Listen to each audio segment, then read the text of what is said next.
Hello, everybody. Welcome back to Stardew Valley multiplayer. How's it going, Rhapsody? Oh, it's going incredibly well. Yourself? Oh, you know, it's going. It's sure going. There's a new update for Stardew Valley in this one. It's been out forever by the time it comes out, I'm sure. But it's got a bajillion things in it. Yeah, it's I think they were saying that every aspect of the game has been improved in some fashion. Yeah. What do you like? It's almost a little intimidating. Yeah, almost very intimidating. You read through the patch notes a bit. I got them pulled up on my second monitor too. What were some of the things you saw that were things of note in your eyes? Well, the first thing is probably there's a movie theater event of some kind on some night. Is that one of the like seasonal events, or I don't know. It's just up for the wrong thing. It just says late game movie theater added with events. I don't know. It seems like a lot of it's kind of like a little cryptic, which you know is kind of nice for a game like Stardew Valley to add all these a whole bunch of major stuff. I feel like it's kind of fun to have it take a little bit of extra research to figure out before everybody is inevitably going to know all of it. It's going to be on the wiki forever. Yeah, the process of experimentation and exploration that you're more a fan of than I am, at least. Yeah, I mean, I don't know if I really, I don't know if I am a fan. I'm a fan of the idea of it, and like I get excited to like follow how that kind of stuff goes afterwards. Or in roguelikes, I'd like it for sure, where it's like experimentation of a single item, but like. I don't know, like whole subsections of games. If I'm playing it, I'll Google it. I'm like, how the hell to find this item? But if it's like, what does this item do? In like, I feel like roguelikes are completely different because for me, it's like, once you figure out all of this stuff and how it works, you're kind of like on a timer until it becomes stale. Yes. So I kind of like to in roguelikes, I like to preserve that as long as possible, and to do that. Not Googling this stuff is the way to go. But for like a game like this, like a relaxing thing or a story-based game, I always have this pressure to finish it. And Stardew Valley, even though it doesn't, it's like you're never done, you're kind of done at a certain point. Yeah, eventually, you know, no one's gonna say a new line of dialogue to you. Eventually, you're not gonna get a new item for the first time. Eventually, you are done. Yeah, you're as done as it gets, and like, I don't know. But I played like quite. I'm like not. I was just about to sell everything in my pocket. I'm like my time off here. I actually played video games that had endings and beat them. It's crazy. Which did you happen to play? I played through the entirety of, or the main entirety of Pokemon Shield, Luigi's Mansion 3, and Transistor. Was that your first time playing Transistor? It was, which I was like, oh, like finally I have time to play this. I'm pretty sure we've mentioned before, like it was one of the games that like it's shocking that I haven't played yet. And it was like incredibly great, and I loved it as much as I guaranteed that I would. It was just one of those ones like, I'm gonna love this, but when do I play it? Yep. And then I was like, I was suddenly given all the time in the world, and I was like, this game is too short. Like, yeah, sometimes it is nice that that something else will manage your schedule for a while, so that you have to. Yeah, exactly. No choice but to. Yeah, it was nice. It was one of the few times where I'm like, I actually wish the game was longer. But it has kind of like a weird sense of, it has like a new game plus. Have you played it, Transistor? Yeah, I played the entirety through. It's, I think the last Supergiant? the last Supergiant game that I played, because I haven't played Pyre. I bought Pyre today. It's on sale for like $6. And I was like, it's the final Supergiant game I have not played, and it's funny enough, it was like the one that I am most interested in. Yeah, why'd you make the choice to go for Transistor over Pyre when you were playing? Because I owned it already. Ah. And I was like, I had it on. I think it was a free game. I played it on the PS4. I think it was a free PlayStation Plus game at some point. So I was just like, have it already. And I Googled how long it took to beat it, and I was like, that should be that. I want a game about that long. Sure. So I just went for it. But yeah, I got Pyre today. I don't know. It's not going back into full swing, so I might beat it. And just be done with all the Supergiant games. And they have a great track record. Like, really good. Yeah, at that rate, I mean, you just have to finish out the collection. Yeah, pretty much. It's like, because their games are all like, they feel close, but they're all pretty wildly different in an impressive way. That they're all so gall darn polished and solid. Like, yeah, it's like Transistor and Bastion feel like probably the closest mechanically to one another. Yeah, but even then, pretty separate. They're very different. Yeah, they're very different. But like Transistor is almost a turn-based game, but not in a way that I've never played ever. But yeah, no, I loved it a hell of a lot. But like, I don't know. It's nice to have time to beat a game that has a credits that doesn't show up after 1 hour. Yeah. it's a bigger thing. What's the last game with an ending you've beaten? Oh god. That's not a roguelike. Outer Worlds. Oh yeah. What's the last one that you've beaten that you didn't do on camera? Oh god, like I might actually be thinking back like 2, 3, 4 years now. Oof. Well, you play a lot. You play a lot of stuff to relax off camera and everything, but it's all just like roguelikes and stuff, right? Like, yeah, it's always things that like Undermine and Atomic Wraps. Exactly, because they have like a flow state. That's how I'm relaxing while playing them, rather than whoa. There's a new quality of stuff. You can have iridium quality. You can always have iridium quality. Really? Yeah, it really late in the game. Yeah. Okay. It's weird that we have it on the first year. I don't know why. Like, what did you get this iridium quality? Just a couple of fish. That dang good of a fisherman. Yeah, I mean maybe there is an extra one after iridium, because frankly, it's kind of weird that you got iridium fish already. I feel like that's like a year 2 thing at the very bare minimum. I feel like I need to be reported for cheating. I already done. I'm reporting you. Concerned ape, I am concerned. Who out of all of the characters in this town do you think would be the law? Would be the law? Ooh. I mean, if it can't be Cool Tim, then... Jeez. Nobody's actually, like, that assertive.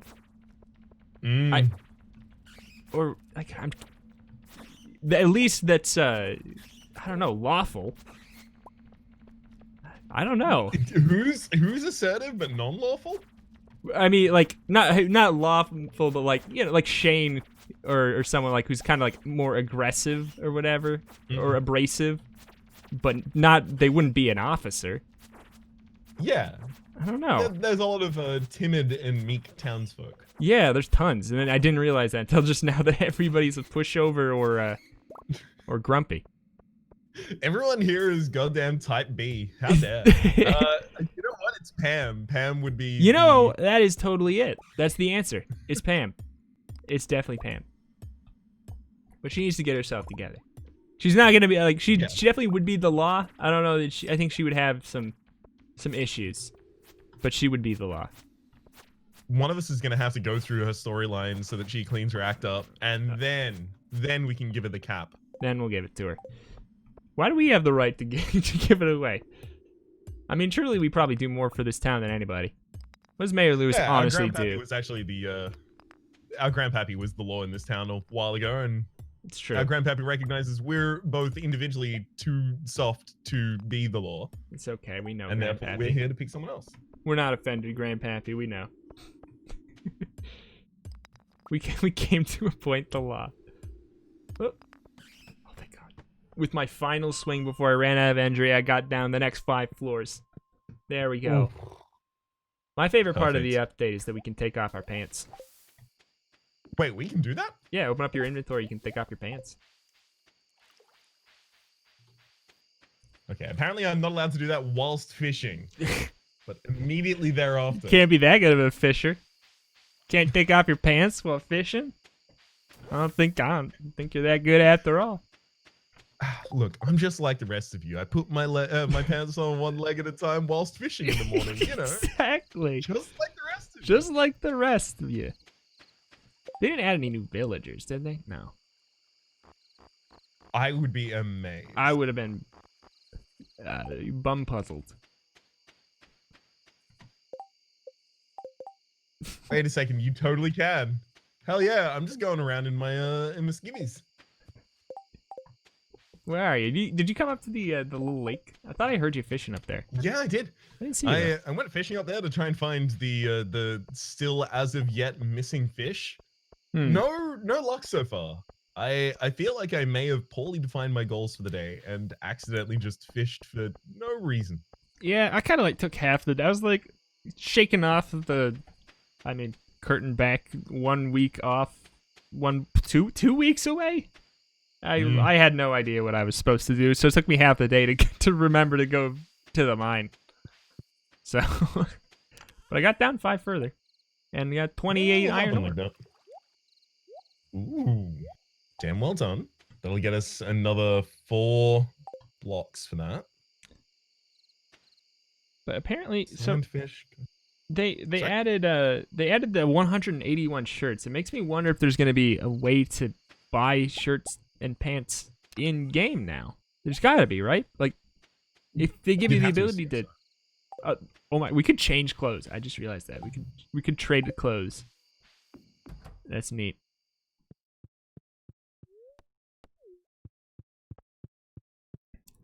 So where, like, is it gonna be the hat sales thing? That's down.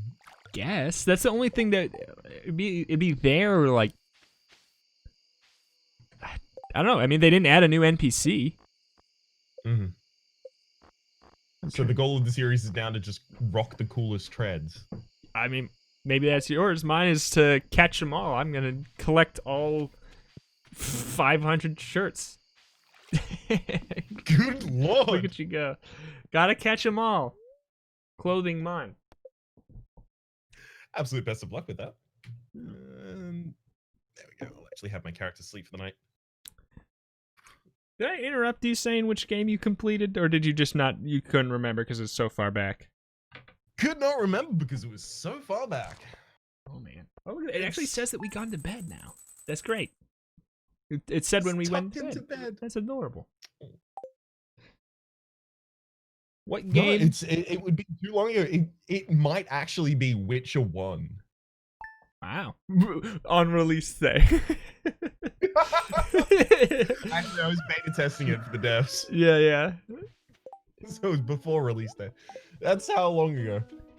If you had one entire day, I mean, anyone always technically does it anytime, but if you had one full day to just with the goal of completing a game right now, what do you have one in mind? That you like, hey, I've really been wanting to, like, why haven't I done this one? It's been on my list forever. And it's like... It might be finishing Iconoclasts. That was one of those ones that I got recommended a bajillion times, but it came at a time where there was, like, just a lot out that was really good. And I don't even know what the gameplay is. I assume it's maybe like a roguelike? I don't know. What is it? No, it's side-scrolling Metroidvania platformer. Oh, come on. That's amazing. I love that. I guess I just assumed it was a roguelike because if someone recommends something to me a billion times, it's a roguelike. Same. Yeah, I experienced it in that same kind of period of time and also had the same feeling of, oh, this must be a roguelike, I guess. Yeah. But no. Just a neat little 2D kind of pixel art side-scroller Metroidvania platformer. Huh. Well, hot dang. That's Mm-hmm. great. It kind of has like an extremely similar aesthetic to Sparklight, which you've probably experienced a little of recently. I I have it and plan on making. I mean, this is so late. I probably will have made a video on it, but I don't know if I'm doing a series or not. But I'm excited to check it out. Have you played it? I'm not certain either way on that game either. Oh yeah, have you not even? You haven't touched it yet? No. I played it a little bit, but just not certain. Not certain. Kind of reminds me more of like the Wizard of Legend style rather than like a broader Binding of Isaac kind of style. When I heard the pitch for it and everything, all I heard was Swords of Ditto, which I have like a weird taste in my mouth for. Did you ever play that one? Devolver published? I did see all of the stuff for it. Yeah, it's because it was just like it had the same idea, like the same pitch of being, what if Legend of Zelda but roguelike, but more than the other ones, effectively. But like it had this weird thing where it's like, I was really excited. Like I hear that and I'm like, hell yeah, I want that. But then you play it and you're like, I don't like permadeath in this. You're like, these were separate for a reason. Sometimes two good things should stay separate good things. Like, I don't know, unless you boil it down further, because it's kind of just like, you have to really boil it down so that when you lose, you're not, I don't know, like, it was kind of just like a Legend of Zelda game where if halfway through it was quite a bit shorter, but then halfway through it, you lose your boomerang, you lose your bow and arrow, all of that, and you just like you have to start over. And it's just like it feels more painful to lose that stuff in a game like Legend of Zelda than it does in a roguelike. Because in a roguelike usually they're situated as this is a bonus that you currently have access to, whereas in Zelda oftentimes it's like this is your right arm, this is your left leg, these are that important. You need this to go to half of the map.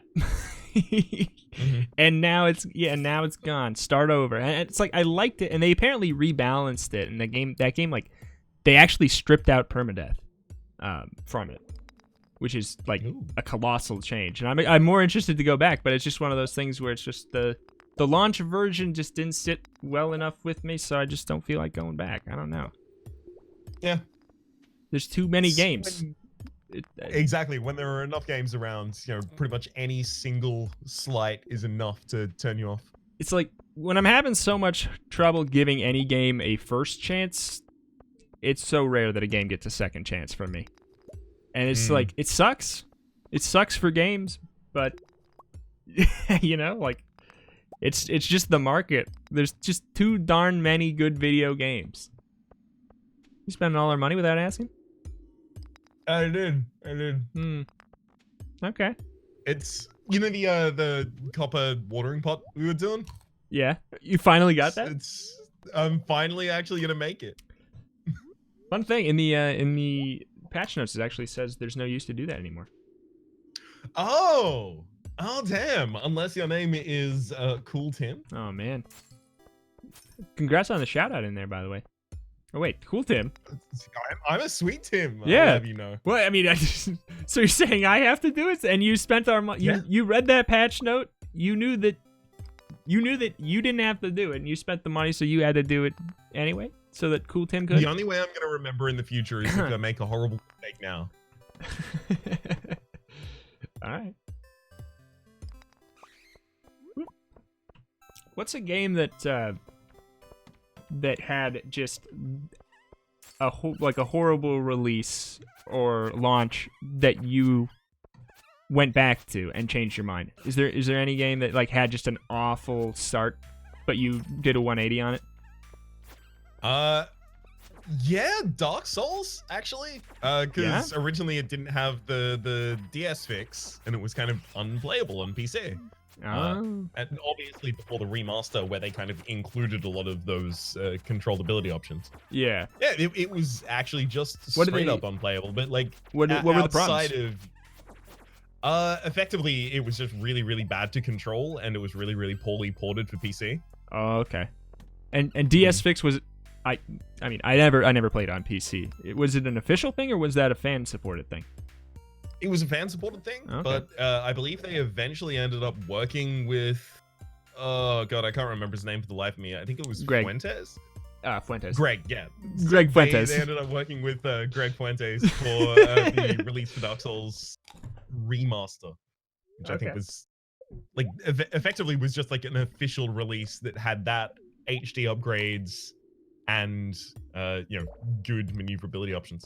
I love when stuff like that happens. That's like an accessible kind of thing. Like I decided to go back to it because I could actually play it now. Yeah, that's almost it's almost different.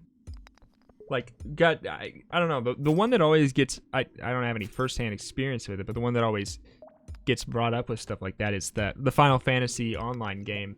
How they got it was apparently like Final Fantasy 14, yeah. Yeah, it was apparently like Duke garbage.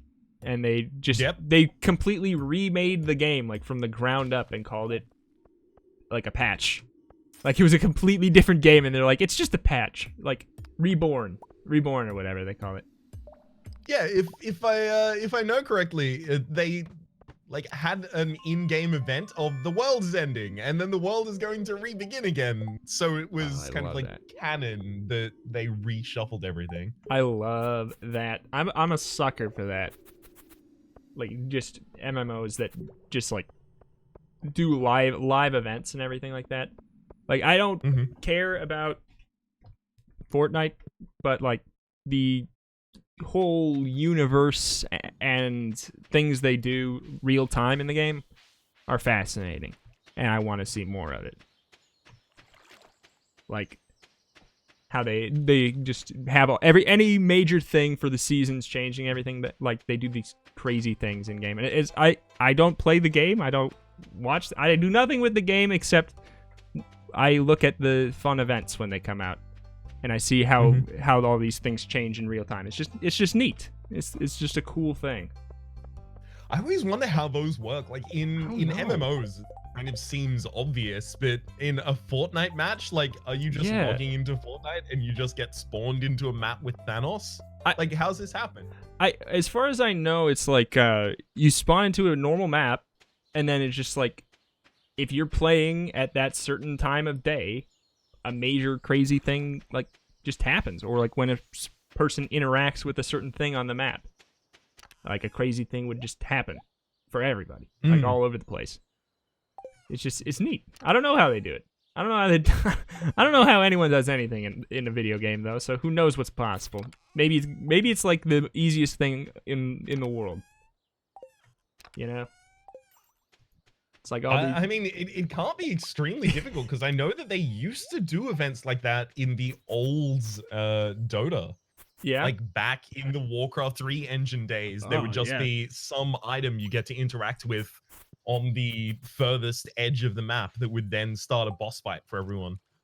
That's neat. Oh man, I love the Warcraft 3 days. It's crazy that like that kind of interactivity, the custom map thing is like they're like, here, let's give you infinite value out of our game. You're gonna like, we don't care if you're gonna like. I played so much Warcraft 3, and I think I probably played 2 hours of the actual game, and probably like 400 of custom map games. Seriously, like I don't really remember playing much of anything about with the normal game. Like I remember basics, and it was like I probably did the campaign once, but I don't think I even beat the campaign. Like I don't think I beat the campaign.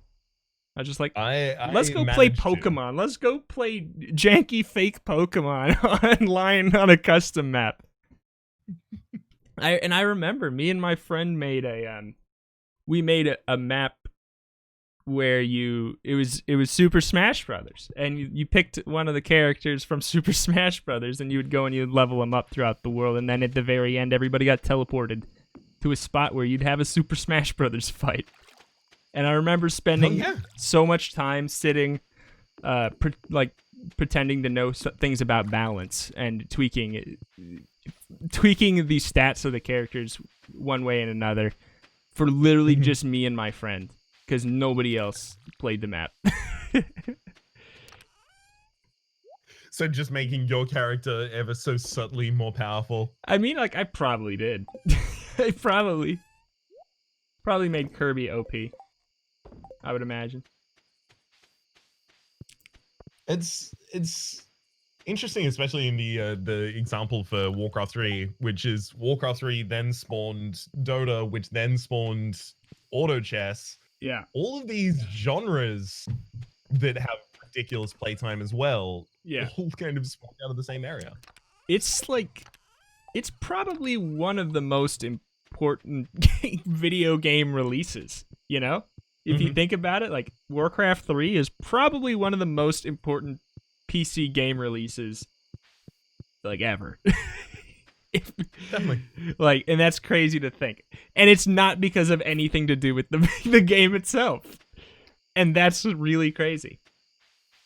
Well, the platform it provides, because yeah, oftentimes games like that, like obviously Quake as well, being incredibly moddable. The Unreal Engine 4, just in general, being quite moddable.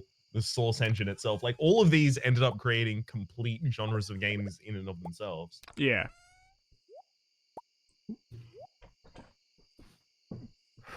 Boy. Which of these fish?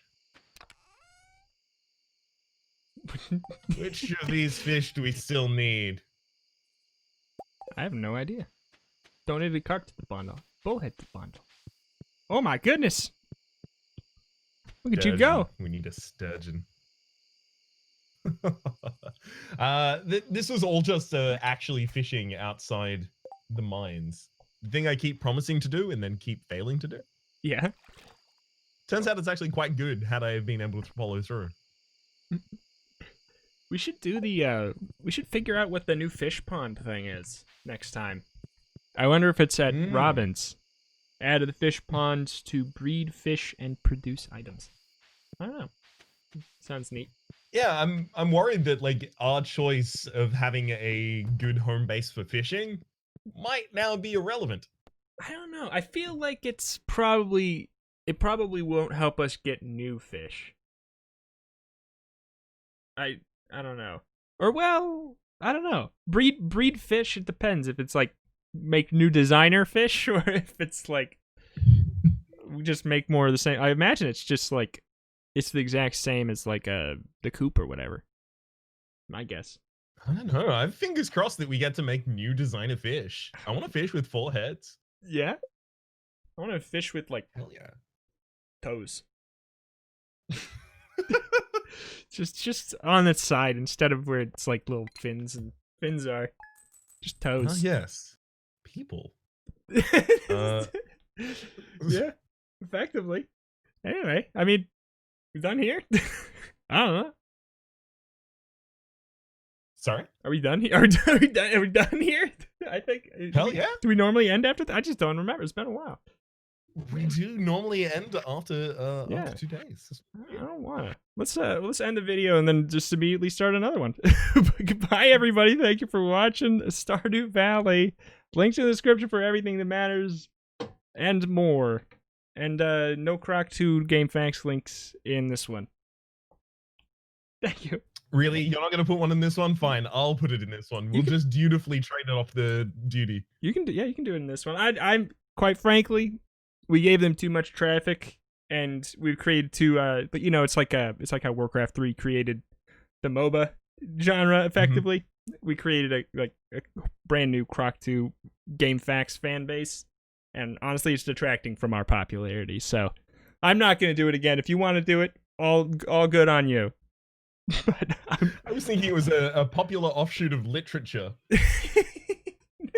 No, it's just general fan base. It's Croc 2 is stealing our fan base. They can't possibly split their time well enough between the game facts. I always knew Croc 2 was going to do this to me. I mean, we'll get our revenge. We'll keep going, despite you, Croc 2. Bye, everybody. Adios.